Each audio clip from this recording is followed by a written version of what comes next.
Cette réunion stratégique de planification conjointe des opérations du PDDRCS en Ituri intervient dans la logique annoncée par le vice-premier ministre et ministre de la Défense nationale et anciens combattants en vue de la réinsertion socio-économique de groupes armés signataires d'actes de paix en province de l'Ituri. Pour le chef des bureaux de la MONUSCO, Karnan Soro, cette rencontre est une opportunité pertinente pour trouver la meilleure approche en vue de consolider les acquis de paix dans cette partie orientale du pays.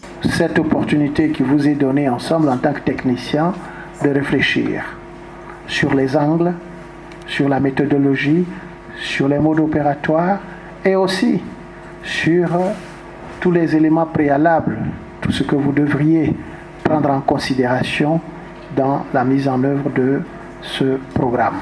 Au coordonnateur national adjoint chargé des questions opérationnelles et techniques du PDDRCS, William Kapukuboaboa, de saluer les efforts consentis par l'administration militaire de l'Ituri pour la recherche de la paix à travers l'approche non militaire.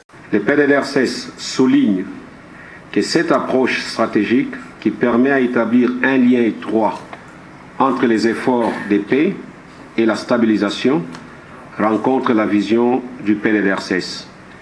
En effet, le dialogue démocratique, qui est notre premier segment de la stratégie nationale, trouve son sens et son effectivité dans la province de l'Ituri. Le gouvernement provincial attend de ses assises un plan opérationnel pratique pour ramener la paix durable, tant voulu par le garant de la cohésion sociale, Félix Antoine Tshisekedi Tshilombo.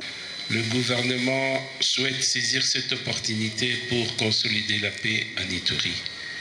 C'est dans ce cadre qu'une réunion de planification conjointe est initiée pour organiser une concertation élargie à la base. Notons que ces assises de 3 jours sont appuyées par la MONUSCO qui s'engage davantage à accompagner le gouvernement congolais en dépit de sa phase transitoire.